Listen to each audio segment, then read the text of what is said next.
셋째 주 예배 자리로 나오신 여러분들 환영합니다. 기도하고 시작하겠습니다. 하나님 감사합니다.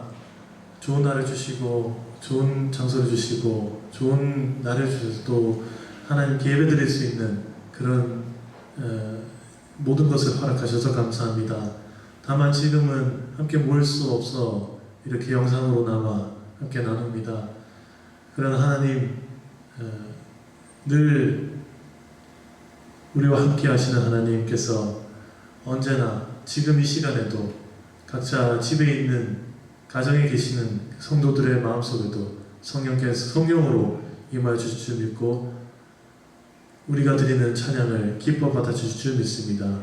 저희가 찬양을 올려드리고 말씀을 사모할 때 하나님 기뻐 받으시고 저에게 감동으로 다가와 주시옵소서. 예수님의 이름으로 기도합니다. 아멘. 주님을 찬송하면서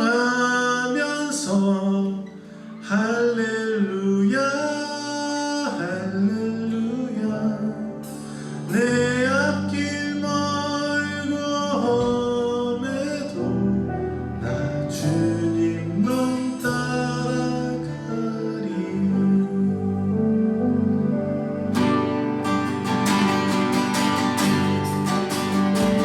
주 안에 있는 나에게 근심이 있으랴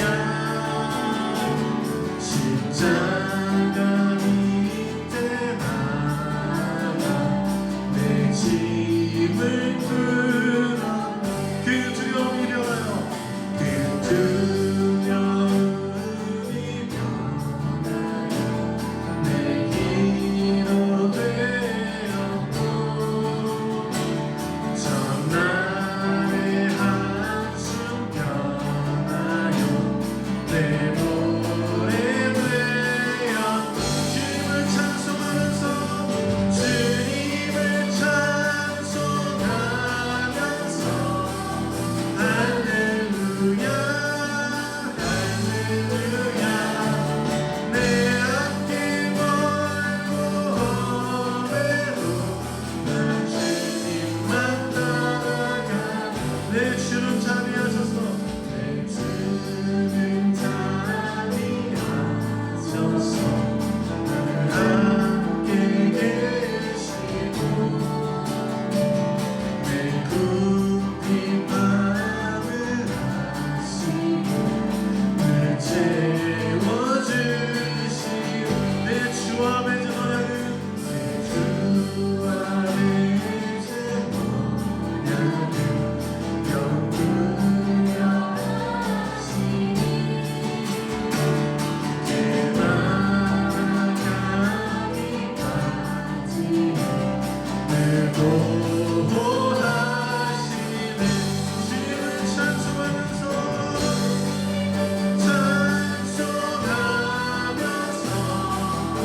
할렐루야 할렐루야 내 앞길 멀고 험해도 나 주님만 따라 주님을 찬송하면서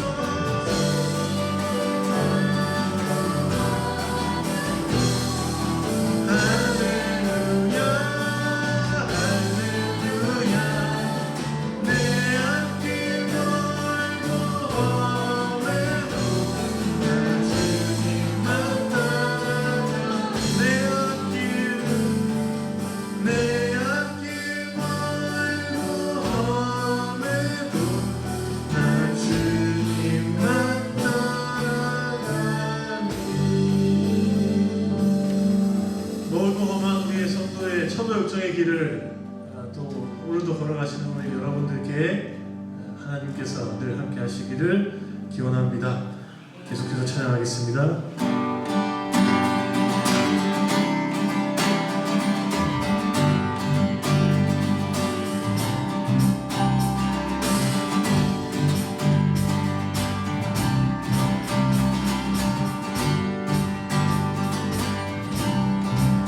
주 뜻대로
십자가 보내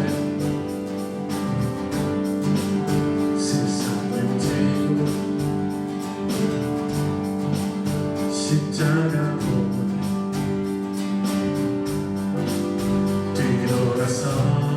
뒤돌아서지 않겠네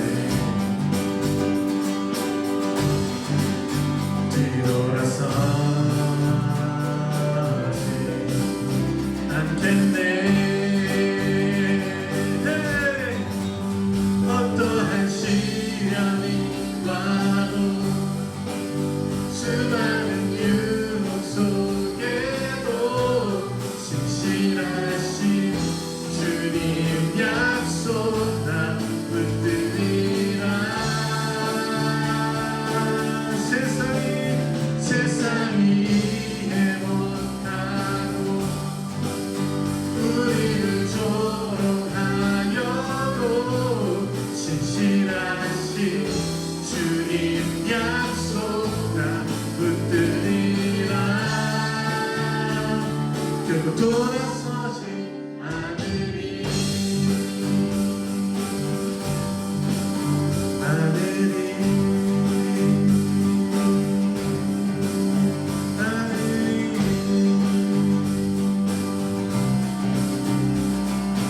하나 둘 셋 내가 매일 기쁘게 술래행을 해마는 주의 팔이 나를 안고하니요 내가 주의 큰 복을 받는 참된 비결은 주의 영이 함께하리라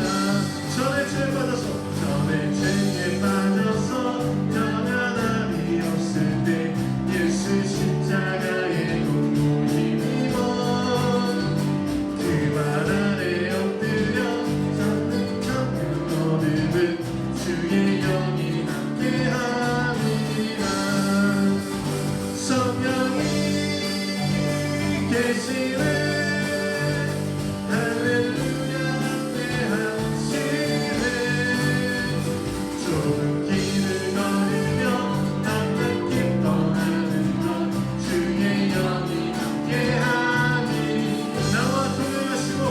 나와 동행하시고 모든 염려하시니 나는 숲의 새와 같이 기쁘다 내가 기쁜 마음으로 주의 뜻을 행하는 주의 영이 함께하리라 세상 모든 욕망과 나의 모든 정욕은 십자가의 이곳을 막았네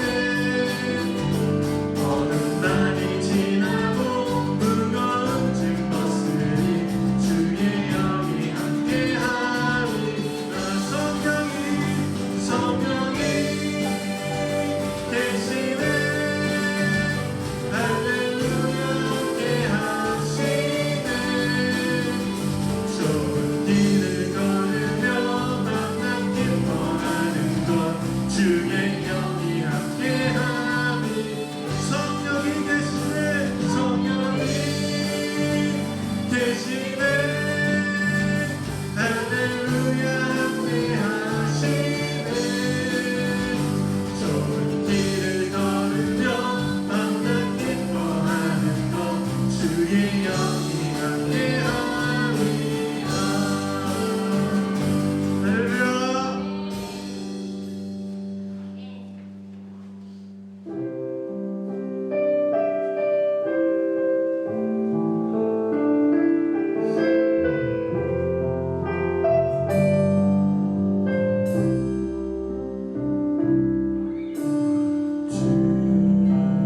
다시 오실 때까지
자, 다시 한번 참회의 기도를 드림으로 하나님께 나아가겠습니다. 기도합니다.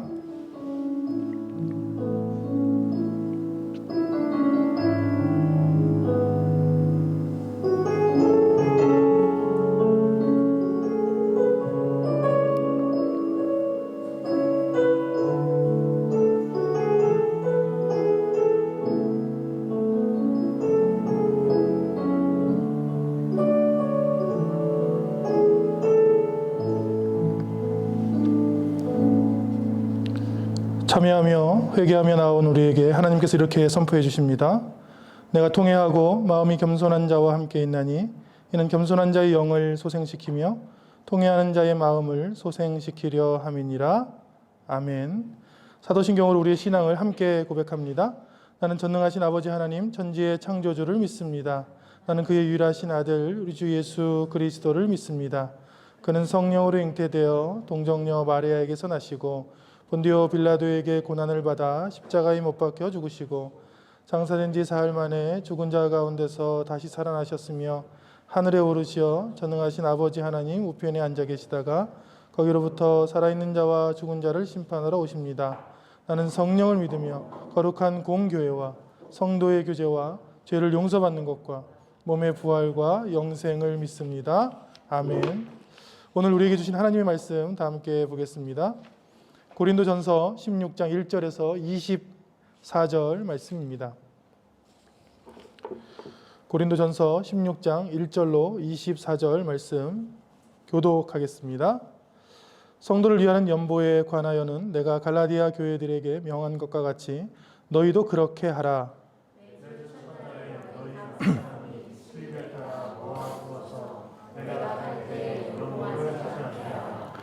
내가 이를 때 너희가 인정한 사람에게 편지를 주어 너희의 은혜를 예루살렘으로 가지고 가게 하리니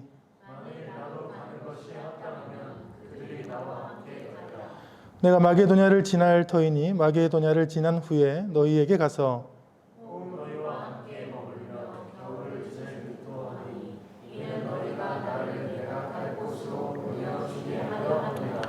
이제는 지나는 길에 너희 보기를 원하지 아니하노니 이는 만일 주께서 허락하시면 얼마 동안 너희와 함께 머물기를 바람이라.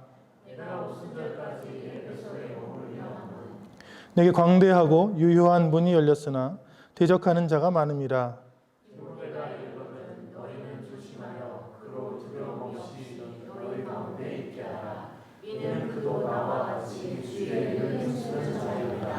그러므로 누구든지 그를 멸시하지 말고 평안히 보내어 내게로 오게 하라.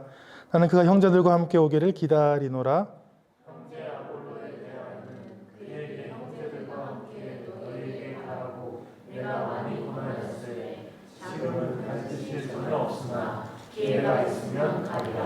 깨어 믿음에 굳게 서서 남자답게 강건하라.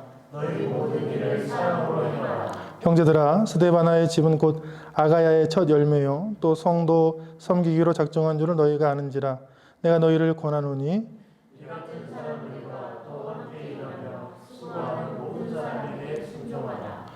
내가 스데바나와 부두나도와 아가이고가 온 것을 기뻐하노니 그들이 너희의 부족한 것을 채웠음이라.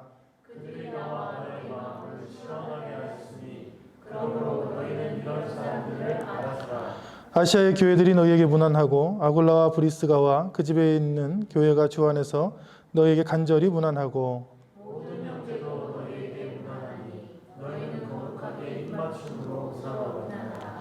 나 바울은 친필로 너희에게 문안하노니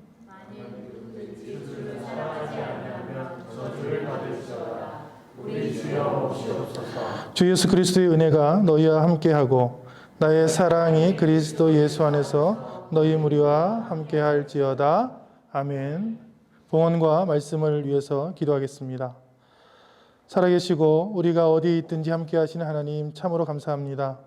코로나19로 저희가 모여서 예배 드릴 수는 없지만 각 처소에서 또 가정에서 있는 곳에서 이 시간을 지켜 주님께 예배하는 주의 자녀들의 예배를 받아주시고 우리 마음속에 주님이 주시는 건강하고 온전하며 신령한 말씀과 은혜를 덧입혀 주옵소서. 이 시간을 드리고 또 정성을 드리며 마음을 드리고 물질을 성별하여 드리는 가정들마다 하나님께서 구원하시고 소망을 주시고 인도해 주시는 놀라운 복들 넘치게 하여 주옵소서. 오늘의 예배와 말씀을 주님께 온전히 의지하고 의탁하오며 예수님 이름으로 기도합니다. 아멘. 할렐루야. 아멘. 저희가 온라인으로 예배를 드리는데 그래도 함께 본다고 생각하고 인사하겠습니다. 사랑합니다. 축복합니다. 인사합니다. 사랑합니다. 축복합니다. 네. 온라인 개학을 해서 제 아이가 학교에 가지 않고 이렇게 온라인 수업을 하는데 제가 옆에서 보면 굉장히 이상해요. 학교에는 안 갔는데 이제 출석 체크를 하고 선생님께서 만들어주신 영상들을 보면서 1교시, 2교시, 5교시까지 그리고 과제도 또 해서 또 올리고. 근데 선생님하고 아이들은 서로 본 적이 없으니까 그러면 자기소개 좀 해주세요. 그럼 아이들이 댓글로 저는 누구고요, 저는 독일어를 잘하고요, 저는 뭐 축구를 좋아하는 누구예요 이렇게 올리면 선생님이 거기에 또 댓글을 달아주시는 것들을 제가 난생 처음 봤습니다. 코로나19 사태로 굉장히 많이 바뀐 모습이죠. 그 바뀐 모습들 중에 요즘 가장 많이 쓰는 단어가 뭐냐면 뉴노멀이라는 단어예요. 많은 학자들이 그리고 뉴스를 보면 뉴노멀이라는 단어가 가장 많이 나옵니다. 코로나19 사태로 뉴노멀의 시대가 왔다 이런 것이죠. 그러면 뉴노멀은 뭘까요?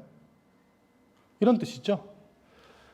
새롭게 바뀌었다. 표준이. 그 전에는 이게 표준이었는데 지금은 표준이 많이 바뀌었다. 이 용어는 2008년 그 투자회사인 핌코의 경영자 엘 에리언이라는 사람이 써서 굉장히 확장시킨 경제 단어인데 큰 경제 위기를 겪고 나서 온 세상이 다 바뀐 모습들을 표현한 거예요. 근데 다시 한번 코로나가 지금 우리가 알고 있던 많은 표준들을 다 바꿔놓는 시대가 될 것이다. 그래서 어떻게 될 것이냐고 많은 사람들이 예측하냐면 중요한 철학이 안전한 게 제일 중요하다. 더 주님의 교회는 왜 모여서 예배드리지 않고 온라인으로 예배를 드립니까? 성도의 안전을 위해서. 안전보다 중요한 건 없는 거예요. 그리고 우리가 하는 것이 지속 가능하냐. 이게 참 중요합니다. 지금 하는 것이 지속 가능하고 다음 세대까지 지속 가능하냐 안 하느냐가 지금 하는 거에 굉장히 중요한 시대가 되고 물론 실용적으로 보면 비대면, 온라인 비즈니스, 개인주의 성향들이 등장하는데 쉽게 얘기하면 이런 거예요. 아까 얘기했듯이 비대면 온라인 계약이 예전에는 굉장히 이상하지만 지금은 400만 명의 아이들이 다 앉아서 하고 있는 지금의 표준으로 바뀐 거고 예배도 어떻게 바뀌었습니까? 네, 근데 이제 교회는 여기에 못 따라가고 있어요. 교회는 뉴 노멀 시대를 받아들이지 못하는 거예요. 왜요? 내가 표준이라는 거예요. 역사를 보면 내가 표준이라고 했던 것들은 전부 다 도태됐습니다. 표준들은 계속해서 바뀌고 있거든요. 근데 교회는 인정을 못 하겠는 거예요. 이거는 표준이 아니야. 이 시대는 내가 인정하지 못하겠어 해서 이제 온라인 예배를 거부하는 교회들이 굉장히 많아서 천주교와 또 불교, 기독교를 비교하면 천주교, 불교는 100%입니다. 정부의 시책에 따라서 온라인으로 법회라든지 미사를 드리는데 유독 기독교가 이 뉴 노멀 시대에 적응하지 못하는 모습들을 옆에서 볼 수 있고 또 사업 면에서 보면 비대면 음식 주문 이게 아주 일상화되어 있어요. 예전에는 전화를 해서 거기 어디죠? 그러면 여기 뭐 145동인데요. 146동이요? 이게 굉장히 서로 피곤하잖아요. 요즘은 어떻게 주문합니까? 네. 뭐 배달의 민족이나 뭐 기타 등등 해서 보지 않고 결제 다 하고 음식 주문하고 이렇게 보면 바로 결제 치킨, 중국집, 피자, 한식, 보쌈 다 누르기만 하면 비대면으로 할 수 있는 사업들이 돼 있고 인정하든 인정하지 않든 사업도 보면 온라인 사업들이 놀랍게 성장하고 있습니다. 쿠팡만 보더라도 2014년부터 2019년까지 놀랍게 성장하고 있고 고용 종사자도 2,000명에서 지금 3만 명으로 늘고 있잖아요. 반대로 오프라인의 사업장을 갖고 있는 많은 마트들이 추락하고 있죠. 그게 지금 현실이라는 거예요. 근데 이거를 인정하지 않으면 어떻게 되는가? 나는 이 새로운 뉴 노멀, 새로운 표준을 인정 못하겠다. 그러면 노키아처럼 돼요. 노키아가 2007년까지 부동의 세계 1위 핸드폰 기업이었습니다. 핸드폰을 스마트폰도 노키아가 아주 간단하게 이렇게 만든 것은 표준으로 만들었어요. 근데 아이폰이 새로운 직관적인 표준을 제시했거든요. 2008년부터. 그때 저는 이게 참 기억이 나요. 칼라스보 그 당시 이 노키아 CEO가 뭐라고 했냐면, 아이폰은 조크 같은 장난치는 제품이다. 시장에서 먹히지 않을 것이다. 제가 요게 기억나는 거예요. 요게 우리가 표준이다. 노키아가 정한 것이 표준이다라고 변화를 거부했어요. 그 당시에 제 기억이 납니다. 노키아가 어떻게 됐냐면, 노키아 주가가 유럽에서 20여 달러, 30달러까지 올라갔다가 0달러까지 수렴하는, 완전히 망했죠. 새로운 변화를 거부하면 도태되는 것이 세상의 법칙이고 또 성경의 법칙이기도 합니다. 오늘 말씀은 무슨 말씀이냐면 성경의 새로운 표준에 대한 말씀이에요. 예수님께서 미리 말씀하셨어요. 뭐라고 말씀하셨을까요, 예수님이? 새 술은 새 부대에 담아라. 복음이라는 새 술을 주는데 이 술은 늘 새로운 부대가 필요하다. 부대의 변화. 한 손에는 성경을, 한 손에는 사회. 이 사회와 세상이 계속해서 변하는 것들을 따라가고 선도하며 그 자리에 복음을 놓을 수 있는 사람이 되는 것이 오늘 말씀이 우리에게 주는 교훈인 줄로 믿습니다. 성경에서 가장 큰 뉴 노멀 사건이 뭐냐면 오늘 말씀에 나오는 이거예요. 같이 읽습니다. 매주 첫날에. 매주 첫날은 뭘까요? 네, 요 원어로 보면 안식일 후 첫날에 이렇게 돼 있어요. 네. 이때부터 예배 모임을 언제 가졌다는 거예요? 설명을 하면 예배는 금요일 저녁에 드립니다, 보통. 그 당시에 안식일은 금요일 해질 때부터 토요일 해질 때까지예요. 토요일 날 드리려면 해가 지면서 안식일이 끝나잖아요. 그러니까 금요일 날 드리고, 지금 저희가 선교를 가면 예를 들어서 방글라데시나 파키스탄이나 이슬람 지역으로 가면 이슬람뿐만 아니라 기독교도 금요일 저녁에 금요일에 대예배를 드립니다. 기독교인데 왜 금요일 날 드릴까요? 이슬람 나라이기 때문에 금토가 휴일이에요. 그렇다고 주일에 드릴 수는 없잖아요. 주일은 다 출근하는 날이잖아요. 그러니까 기독교도 그 나라에서는 언제 드린다고요? 네, 금요일 날 드려요. 저희 선교 갔을 때 놀란 거예요. 금요일이 됐는데 대예배를 드리자고 하는 거예요. 목사님, 대예배 설교 좀 해주세요. 금요일인데요? 여기는 옛날 전통으로 이슬람도 금요일 날 예배를 하고 기독교도 어쩔 수 없이 휴일이 금토기 때문에 예배를 금요일 날 드립니다. 그렇구나. 옛날에 그런 거예요. 옛날에 구약 시대에는 언제가 표준이에요? 금요일 저녁. 근데 왜 매주 첫날로 바뀌었어요? 예수님께서 부활하셨기 때문에 바뀐 건데, 그게 어디에 가장 먼저 등장하냐면 사도행전 20장 7절에 등장합니다. 같이 읽습니다. 그 주간의 첫날에 우리가 떡을 떼려 하여 모였더니 바울이 이튿날 떠나고자 하여 그들에게 강론할새 말을 밤중까지 계속하며 한 청년이 졸다가 2층 누락에서 떨어져 드로아에서 있었던 유두구가 죽었던 사건인데, 그 유두구가 죽었던 사건은 뒤로 하고, 이게 지금 같이 성찬식을 하고 모여서 예배를 드린 날이 뭐라고요? 그 주간의 첫날이라는 것은 지금으로 얘기하면 일요일, 주일을 얘기하는 것입니다. 기독교인은 주일, 로마력을 따른 사람은 일요일이라고 하는 주일에, 이때부터 새로운 표준으로 기독교가 서기 시작해요. 그리스도교가. 근데 이거는 상상을 할 수 없는 거예요. 안식일을 바꾼다. 안식일을 바꾼다는 건 돌을 맞아야 되거든요. 근데 왜 그랬을까요? 지금까지 있었던 구습과 낡은 표준들을 하나님께서 과감히 깨버리시는 거예요. 지금도 그 모습을 깨지 아니하면 옛날 구습에, 옛날 터지는 부대에 새 복음과 새 술을 담는 모습들을 우리가 할 수 있다. 그래서 개혁교회는 뭐냐면 천주교회가 타락하자 종교개혁자들이 교회는 개혁되어야 된다고 세운 교회들이 개혁교회예요. 개혁교회를 세우면서 한 가지 모토를 정했습니다. 뭐냐면 개혁교회는 계속 개혁되어야 한다. 그게 그 유명한 에클레시아 뭐죠? 에클레시아 레포마타 셈퍼 레포만다 에스트라고 라틴어로 개혁교회는 계속 개혁하시오 이렇게 주문을 했어요. 주문을. 그런데 개혁교회가 그것을 멈추는 순간 부패하고 타락하는 모습들을 집사님들이 볼 거예요. 그 개혁적인 모습들, 바꾸는 모습들, 스스로 회개하는 모습들을 멈출 때가 있거든요. 굉장히 소유가 많아졌을 때, 그리고 자신의 것을 내려놓고 싶지 않을 때 되면 이것들이 다 멈추는데 그것을 성경에 뉴 노멀이라고 할 수 있습니다. 예수님께서 이렇게 부탁하셨어요. 같이 있습니다. 내가 너희에게 이르노니 너희 의가 서기관과 바리새인보다 더 낫지 못하면 결코 천국에 들어가지 못하리라. 바리새인과 서기관들은 뭐 하는 사람입니까? 일주일에 2번 금식하고 금요일을 잘 지키며 아주 지켜진 일들을 기계처럼 잘 하는 사람들이에요. 근데 예수님께서 주문하길 그 사람들보다 너희가 뜻하는 바가 훨씬 나아야 한다. 그러니까 이 사람들이 뭘 택했냐면 그 사람들이 하는 모든 것들을 부수기 시작합니다. 그 사람들이 하는 안식일의 날짜도 다 부숴버리고 예수님께서 부활하셨는데 그 전에 했던 풍습과 관습이 뭐가 중요한 거예요.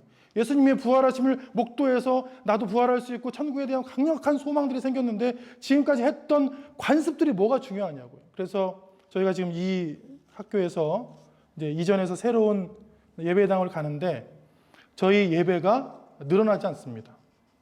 가니까 물어보는 거예요. 목사님, 이제 여기는 일주일에 한 번씩 주일만 빌렸던 곳인데 이제 예배당을 이제 정식 예배당을 계약해서 가는데 이제 그러면 수요 예배, 금 예배 드리는 거죠? 그래서 안 드립니다. 왜냐하면 주일 예배를 잘 드리자가 저희 모토예요. 수요 예배, 금요 예배는 한국 교회에서 독특하게 만들어낸 것입니다. 그 모습 속에서 장점도 있어요. 농경사의 장점도 있는데 단점이 뭐냐면 바리새인과 서기관처럼 되기가 쉬워요. 많이 하면 더 거룩하다라는 바리새인들을 넘어서라고 예수님께서 주문하셨어요. 새로운 표준, 새로운 뉴 노멀은 뭐냐면 바리새인들은 그냥 하기만 하면 돼. 하기 싫어도 사람들에게 보이려고 금식도 하면서 얼굴을 막 이렇게 힘들게 했다고 그래. 나 금식하고 있어. 나 성경 2번 읽었잖아. 나 교회 일주일에 7번 다니잖아. 이렇게 그 바리새인인 거예요. 성경에 나와요. 성경 다 하잖아. 그리고 기도할 때 어디서 기도해요? 시장의 어귀에서 손을 들고 나 기도하잖아. 나 대표 기도 굉장히 잘하잖아. 나 찬양 끝내주잖아. 다 잘하잖아. 예수님께서 그걸 넘어서라. 사람들에게 보이려고와 관습과 많이 하는 걸 다 넘어서고 한 번 하더라도 온 마음과 전심을 다해 하나님께 나아오라. 그게 새술은 새 부대의 말씀이에요. 새술은 새로운 틀거리 안에 늘 새로운 것들을 준비해서 담아서 하나님께 드려야 될 줄로 믿습니다. 아멘. 또 성경의 새로운 표준은 무엇인가? 이렇게 바뀔 거예요. 같이 읽습니다. 성도를 위하는 연보에 관하여는. 성도를 위한. 참 제가 이 성경을 일단 충격받았어요. 연보는 누가 뭐래도 헌금입니다. 네. 근데 지금까지 구약 시대까지는 헌금을 누구를 위해서 했어요? 네, 제사장이나 하나님을 위해서 했잖아요. 근데 그거는 당연한 것이고 신약 시대의 헌금은 누구를 위해서 하는 걸로 바뀌었어요? 네. 이게 제가 목회하면서 가장 큰 변화예요. 제가 지금까지 섬겼던 많은 교회들은 헌금은 성전 건축이나 하나님의 일을, 사업을 위해서 하는 것으로 그렇게 주장했습니다. 그러나 그것은 옛날 거예요. 교회의 가장 많은 돈은 어디를 위해서 써야 되냐면 성도를 위해서 써야 됩니다. 성도가 가난한데 돌보지 아니하고 해외 선교하는 것은 말이 되지 않습니다. 내 식구가 굶고 있는데 내가 자선 사업을 하는 것이 무슨 이득이겠습니까? 그러니까 새로운 표준이 뭐라고요? 굉장히 충격적인 말씀이지만 헌금의 쓰임새는 누구를 위해 쓰인다고요? 성도를 위해서 써야 된다.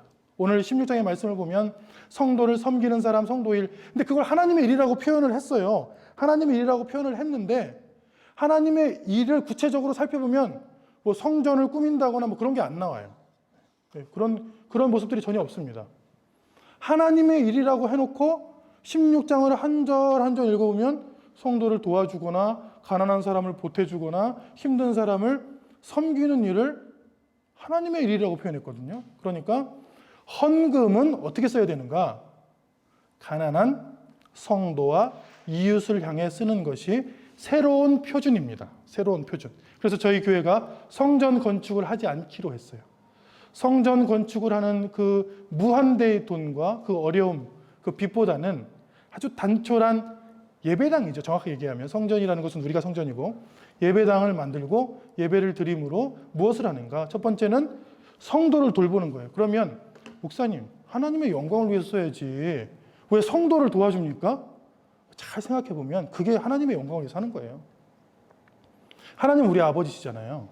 근데 하나님 아버지가 이렇게 보기에 이 성도는 좀 풍족하게 복을 줬는데 저 성도는 좀 어려워요. 근데 하나님께서 보고 계세요. 근데 여기서 조금 남는 사람들이 헌금을 걷어다가 가난한 사람들을 도와주고 가난한 사람들의 자녀를 교육할 수 있도록 도와줬어요. 그러면 하나님의 마음이 기쁠까요? 안 기쁠까요? 그게 하나님의 영광을 위해서 하는 겁니다. 새로운 표준. 피상적으로, 건물적으로, 돈적으로 하는 것이 아니라 하나님이 기뻐하시는, 선하시고 온전하시고 기뻐하시는 것을 분별하는 것이 예배라고 로마서 12장 2절에 나와 있잖아요. 잘 분별해 보는 거예요. 여기에 들어온 하나님을 향한 헌금들을 어떻게 쓴다고요? 하나님의 마음에 흡족하도록 하는 새로운 기준을 제시하는데 그게 뭐냐면 성도를 위한 연보인 줄로 믿습니다. 아멘. 이게 굉장히 충격적이죠. 예전에는 뭘 짓는 데 썼어요? 실제로 구약 성경에 이렇게 나와 있어요. 성전 건축. 그리고 모 교회 성전 건축인데 이제 말씀을 내가 주를 위하여 거하실 성전을 건축하였사오니 주께서 영원히 계실 소 다 구약의 말씀을 쓰는데 이건 옛날 인정합니다. 옛날의 표준이에요. 옛날에 이렇게 신앙생활을 했는데 예수님이 부활하시고 표준이 바뀌었고 그것을 뉴 노멀이라 한다. 새로운 표준이라고 한다. 근데 지금도 2000년이 더 지난 그 낡은 부대에 주님의 말씀을 담는다는 것은 말이 되지 않습니다. 여러분 신천지는 안 가셨겠지만 제가 보여드리겠습니다. 신천지는 기본 학생, 저기 뒤에 있는 학생은 100만 원입니다. 신천지는 100만 원이고 성도들은 이제 200만 원인데 교통사고 합의금까지 헌금 내라고 뺏었다는 이제 증언 기사고 사랑 VIP를 받으려면 1억 원, 소망 VIP 5천만 원, 믿음 VIP 1천만 원. 근데 이 신천지를 비판하기에는 기독교가 장로 되는데 뭐 몇 천만 원, 뭐 권사 되는데 몇 백만 원. 그건 옛날 것이다. 그런 것이 있었다. 언제요? 구약 시대. 그러나 아주 옛날 거예요. 지금 시대에는 그 돈을 그렇게 쓰는 걸 하나님이 원치 않으신다. 네, 확신합니다. 하나님이 원치 않으시고 오늘 고린도전서 16장의 말씀처럼 뭘 하기를 원하세요? 성도를 위하는 헌금을 하기를 원하신다. 성도가 잘되게 하기 위해서 장학금을 준다든지 가정을 돕는다든지 쌀을 준다든지 취직할 때 도와준다든지 이런 거를 하나님은 더 좋아하시고 또 이웃들이 힘들어할 때 그것들을 교회가 능히 도와주는 것을 하나님이 더 기뻐하신다. 이게 이미 2020년 전에 나왔던 성경의 새로운 표준인 줄로 믿습니다. 로마서 15장 이하를 보면 똑같은 말씀이에요. 이는 마게도냐 아가 사람들이 예루살렘 성도 중 누구를 위해서요? 네. 가난한 자들을 위해서 얼마를 연보하였습니다. 그래서 제가 신약 성경을 전부 읽었어요. 신약 성경을 마태복음부터 계시록까지 쭉 읽어서 헌금을 찾아봤는데 신약에 나온 헌금은 이 헌금 외에는 없습니다. 네.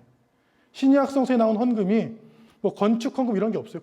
목사님 건축을 해야죠. 그러면 오늘 여러분 보신 성경에 보면 브리스가와 아굴라라는 사도 바울의 동역자가 있어요. 직업이 같았던 그 사람이 교회를 세웠거든요.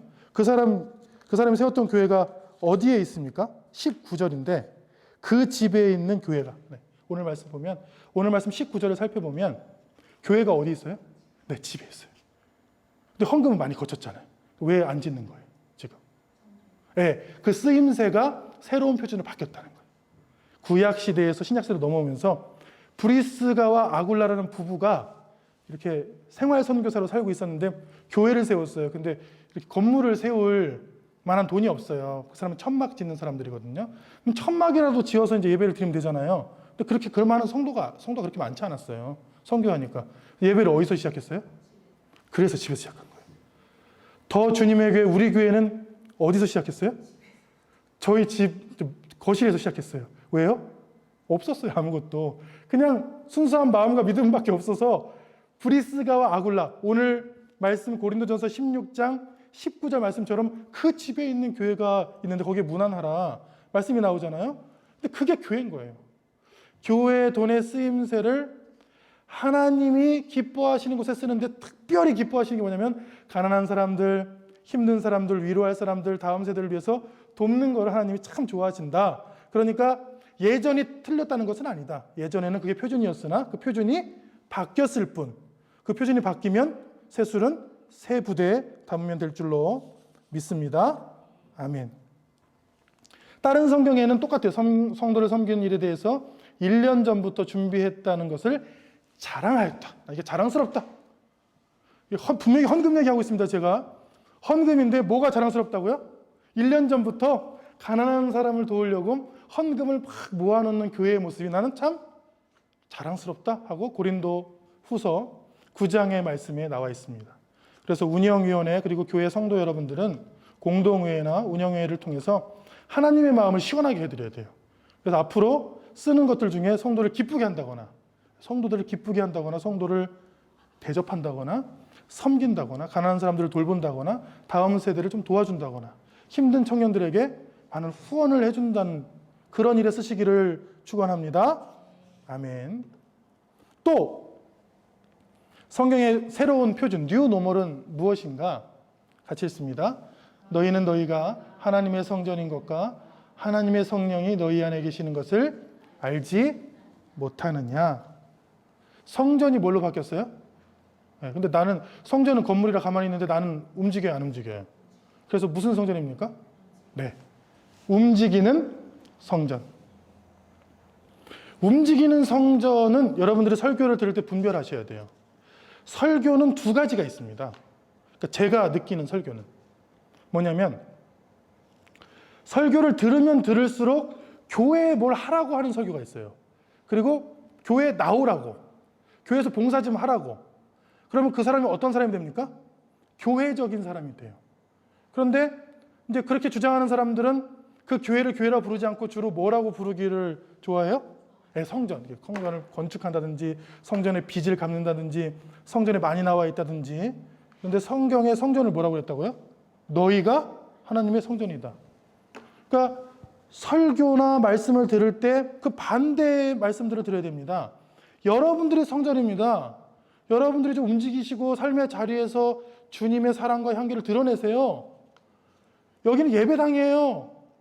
여기는 모여서 찬양하고 예배하는 곳이고 여기는 힘을 얻는 곳이에요. 여기는 하나님이 주시는 사랑들을 체험하는 곳이에요. 그 체험하고 어디로 가야 돼요? 네, 세상으로 가야 돼요. 왜? 우리가 성전이니까. 움직이는 성전. 그래서 사도 바울이 은혜를 받았을 때 다마스커스 다메섹에서 멈췄을까요? 아니면 움직였을까요? 그게 움직인 거예요. 다른 사람 같았으면 지금 옛날 부대에 있던 사람들은 뭘 했을까요? 거기에 성전을 지었어요. 다메섹에 내가 하나님을 만난 곳, 내가 하나님을 만난 곳이라네 이렇게 친 거예요. 그런데 사도 바울은 뭘 했다고요? 움직여야 되겠구나. 내가 움직이는 곳마다 예수님의 복음이 전해지겠구나. 사랑이 전해지겠구나. 그러면서 죽을 때까지 움직이기 시작합니다. 그러다가 브리스가 아굴라를 만나요. 그를 만났더니 그가 나와 어비 같은지라 생어비 같은지라 그도 천막 만드는 사람인데 우리 같이 움직여 볼까 했더니 저는 아무것도 없는데 그냥 집에서 교회 할래요 해서 브리스가 아굴라가 집에서 교회를 세우는 그런 일들. 움직이는 성전. 만약에 더 주님의 교회에 하나님께서 복을 주시고 은혜를 주셔서 교회가 부흥하고 성장하면 뭘 하면 될까요? 분립을 하면 돼요. 분립해서 많은 교회를 세상으로 움직이고 보내는 게 교회 설교의 목표인 줄로 믿습니다. 우리 교회를 크게 할 수 있는 건 목표가 아니에요. 그건 이미 옛날 거. 새로운 시대에는 많은 움직이는 성전들을 훈련시키고 기쁘게 하고 사랑을 충만케 해서 파송해서 저쪽에서도 복음이 움직이고 이쪽에서도 복음이 움직이고 말씀을 듣는 사람들이 직장에 가든지 가정에 가든지 어디에 가든지 다 움직이는 성전으로 사는 것이 하나님께서 기뻐하시는 일인 줄로 믿습니다. 아멘. 한번 같이 읽겠습니다. 시작. 너희가 하나님의 성전이다. 전 아닙니다. 여기 아닙니다. 여러분들이 성전입니다. 여러분들이 이 말씀을 듣고 삶의 현장에서 예수님의 향기를 드러내 주세요. 그게 힘들면 조금이라도 예수 믿는 사람들은 다르구나라는 아주 작은 차이라도 보내주시고, 또 우리 교회는 정부가 오늘 혹은 내일 사회적 거리두기 다시 발표를 할 텐데 정부의 시책에 정말 잘 따르는, 이 교회는 다르구나, 이 교회는 정말 정부를 생각하고 나라를 생각하고 성도의 안전을 생각하는구나, 그 다른 모습을 보여드리겠습니다. 성경에 또 새로운 표준이 바뀌고 있었는데 그게 뭐냐면 17절 말씀을 같이 읽습니다. 아시아의 교회들이 너희에게 문안하고 아굴라와 브리스가 그 집에 있는 교회가 주 안에서 너희에게 간절히 문안하고. 절이 잘못 나왔는데 19절입니다. 네, 아시아의 교회들, 아굴라, 브리스가 집에 있는 교회들, 그러니까 교회들이 다 같은 것이다라는, 예전에는 다른 성전, 다른 곳은 배척했어요. 주로 배척하는 것. 그러니까 구별이 거룩이었어요. 구별이 거룩. 그게 뭐냐면 거룩한 사람은 옷을 다르게 입는 거예요. 예를 들면 저 같은 경우는 만약에 옛날에 제사장이면 치렁치렁한 옷을 입고 여기 끝에 금방울을 달고 뭐 에봇을 달고 흉패를 달고 보석을 달고, 그래서 뭐처럼만 보이면 돼요? 난 다르다.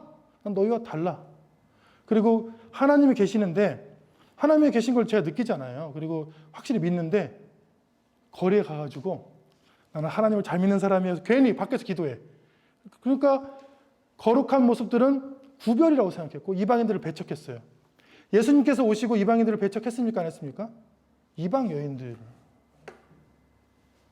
이혼한 사람들, 귀신 들렸던 사람들 다 제자로 삼으시고, 예수님의 행적을 보면 이스라엘뿐만 아니라 시리아, 두로와 시돈, 지금 레바논 지방입니다. 두로와 시돈 이방인들에게 가서 복음을 전하는 모습들이 나타나거든요.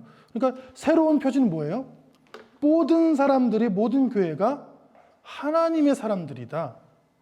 제가 잘 염려되는 부분들이 있어요.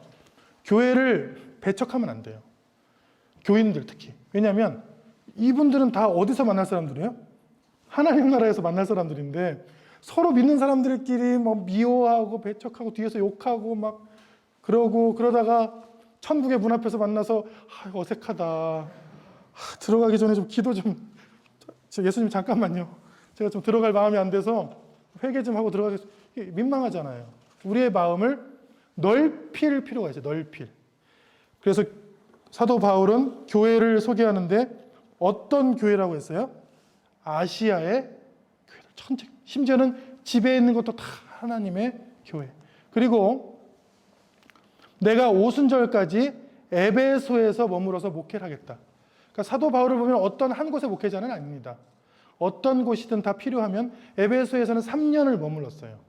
3년을 머물면서 간절히 교회들을 살피고 세운 것들을 볼 수 있습니다. 제가 왜 이 얘기를 하냐면 한국 교회처럼 분열하고 서로 미워하고 반목하는 곳이 사실 없어요. 교회들이 서로 예수님을 주인으로 삼고 화해하고 통합하고 모이는 모습들을 보여줘야 될 줄로 믿습니다. 아멘. 그래서 그것을 보편적인 교회라고 해요. 보편적인 교회. 유니버셜 처치죠. 모두의 교회 연합운동이 되어야 될 줄로 믿습니다. 마지막으로 오늘 말씀을 통해 성경이 이야기하는 새로운 표준은 뭐냐? 소유에서 가치로 변했다는 거예요. 예전에는 신앙이 소유였어요. 성전을 소유하고 우리가 갖고 있는 모든 것들을 소유하는 것들이 표준이었다면 오늘 말씀에 보면 다 가치예요. 뭐라고 했습니까? 깨어 믿음에 굳게 서서 남자답게 강건하라. 가장 하나님이 좋아하시는 신앙이 뭐냐면 깨어있는 신앙이에요. 깨어있는 신앙. 이건 예수님도 말씀하셨어요. 예수님도 제자들 3명 데리고 얘들아 내가 여기서 기도하는 동안 너희가 깨어 있었으면 좋겠다. 깨어서 나랑 기도했으면 좋겠다. 그 말씀들을 보면 새로운 표준이 뭐냐면 깨어 있어야 되는데 깨어 있는 신앙은 어떤 신앙이에요? 반대로 눈을 감고 기도하는 신앙이에요. 역설이죠. 깨어있는 사람들은 눈을 감습니다. 근데 눈을 감으면 두렵잖아요. 근데 왜 눈을 감는 것이 깨어있는 거예요? 하나님께서 나를 도와주실 줄 믿고 의지하고 감는 거잖아요. 그러니까 눈을 감고 기도하는 사람이 가장 깨어있는 사람인 줄로 믿습니다. 지금 함께 모여서 기도할 수는 없지만 삶의 현장에서, 삶의 자리에서, 가정에서 눈을 감고 내 마음에 눈을 감고 하나님의 마음을 들으시기를 축원합니다. 두 번째는 깨어있는 신앙은 뭘 분별하는 신앙이에요? 세상을 분별하는 신앙. 세상을 분별하는 게 뭐냐면 로마서 12장 1절 2절 보면 하나님이 이것이 너희에게 드릴 영적 예배다. 근데 그 영적 예배는 번역이 좀 의역된 것 같아요. 실제로 본문을 번역해 보면 합리적인 예배다. 그리고 영어 본문에는 전부 다 리즈너블이라고 나옵니다. 합당한 혹은 합리적인 예배가 뭐냐면 너에게 주신 뜻을 하나님이 주신 뜻을 선하고 하나님이 기뻐하시고 온전하신 뜻을 분별하라고 나와요. 분별력이 없으면 하나님이 기뻐하시지 않습니다. 깨어있는 신앙은 뭐냐면 하나님이 무엇을 기뻐하실까라고 분별할 수 있는 거예요. 분별할 수 없으면 어떻게 하면 될까요? 분별할 수 있는 사람을 찾아와야 됩니다. 저희가 병원에 가는 이유는 저희가 분별할 수 있는 영역을 넘어서면 간단한 것들은 집에서 그냥 해열제를 먹는다든지 할 수 있잖아요. 근데 이게 이제 분별이 안 돼요. 그러면 누굴 찾아가요? 이제 전문가를 찾아가서 의사한테 물어보거나 그 전문가한테 물어보면 되잖아요. 교회의 타락은 성도의 타락일 리가 없습니다. 교회의 타락은 목회자의 타락이에요. 왜냐하면 물어보러 가는데 잘못된 처방전을 주잖아요. 그러니까 이 분별력은 저한테 주시는 말씀이에요. 이 시대에 성도들에게 성도의 삶의 현장에 가장 필요한 말씀을 분별해 줘라. 근데 제가 사역을 해보니까 분별할 시간이 없어요. 월, 화, 수, 목, 금, 토, 주일을 새벽부터 밤까지 다 교회에 있어요. 세상을 몰라요. 세상에서 물어보는 질문을 대답을 못하는 거예요. 근데 지금은 제가 학교에서 학생들 강의하고 주중에는 이제 직장인으로 있다가 주말에는 목회자가 되는 거잖아요. 장점이 있어요. 저도 고민이 있어요. 저도 힘든 일이 있고 저도 억울한 일을 당할 때가 있고 성도들의 마음을 이제 10분 이제 이해하기 시작했어요. 왜 사도 바울이 왜 그렇게 삶의 현장에서 목회를 하려고 힘들 텐데 그냥 편하게 교회만 있고 일을 안 하면 좋을 텐데 왜 했을까 했더니 분별하려고 한 거예요. 삶의 현장에서 고민하고 기도해보며 우리 성도님들이 이렇게 피곤하고 이렇게 힘들고 이렇게 선택하기가 쉽지 않겠구나. 그 현장에서 하나님께 간절히 기도했던 그 말씀을 가지고 말씀을 잘 분별해서 그 말씀을 또 먹여줘서 다시 세상에서 승리하게 하는 것이 목회자의 사명일 줄로 믿습니다. 위에서 기도해 주시길 바랍니다. 잘 분별할 수 있도록. 또 깨어있는 신앙은 오늘 말씀에 보면 믿음이 흔들리지 않는 신앙을 뜻하는데 제가 이제 사석에서 이렇게 좀 만나보면 이런 얘기를 할 때가 있어요. 목사님, 저 믿음이 없어요. 믿음이 다 흔들렸어요. 제가 신방을 갔는데 한 이제 우리 집사님이 청년 때 리더였대요. 청년 때 리더에서 교회 생활을 엄청 열심히 하고 그냥 교회에 살았대요. 근데 지금 교회를 안 다녀요. 안 다니다 이제 나왔어요. 안 다니고 목사님 제가 한 두세 번 정도 이 아파트에서 뛰어내릴까 너무 힘들어요. 자살하고 싶어요. 제가 궁금한 거예요.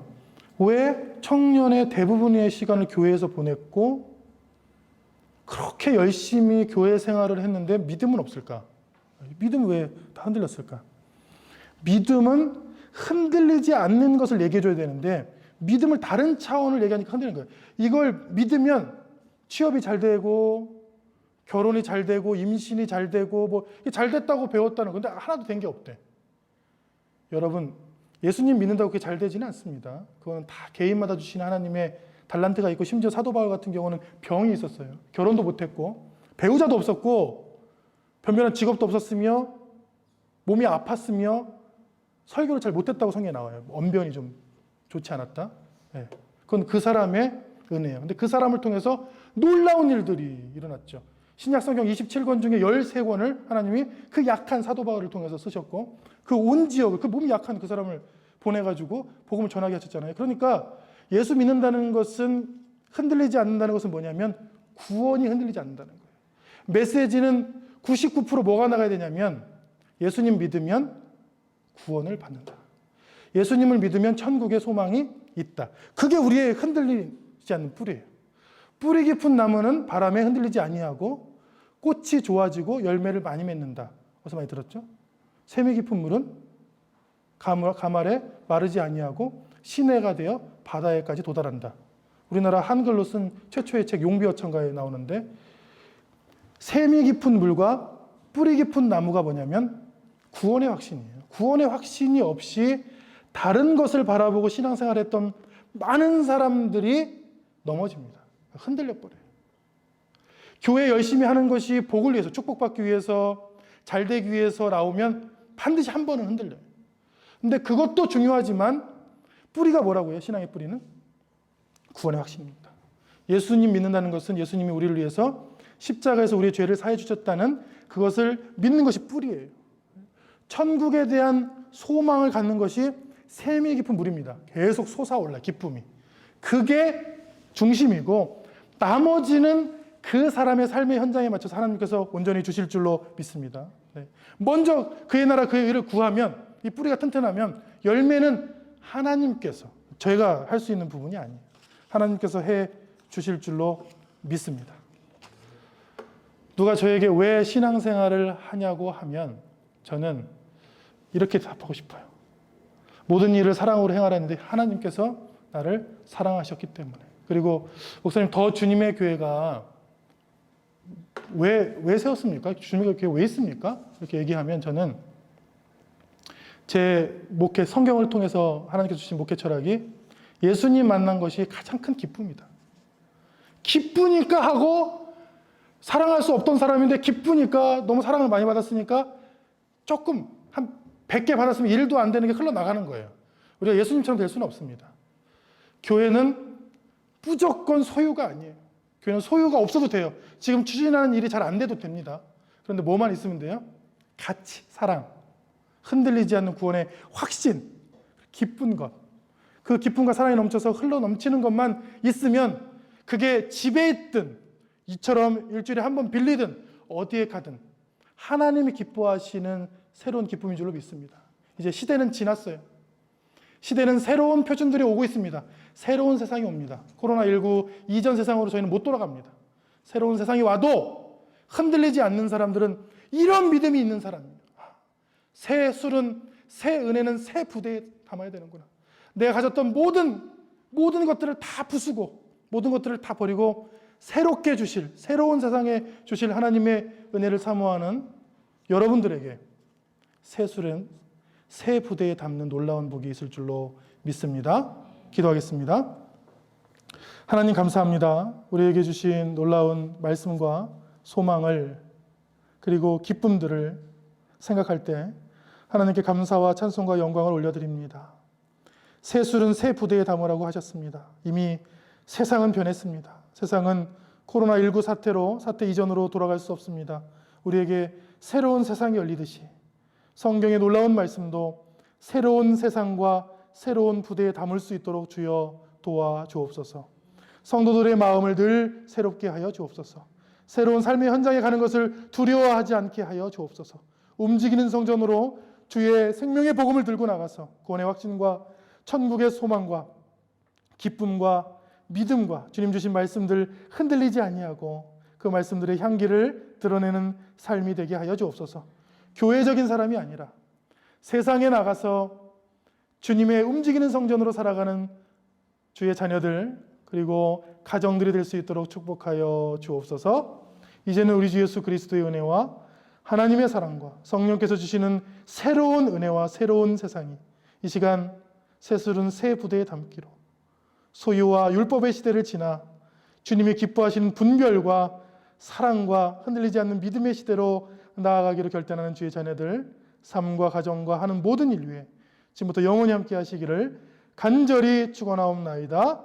아멘.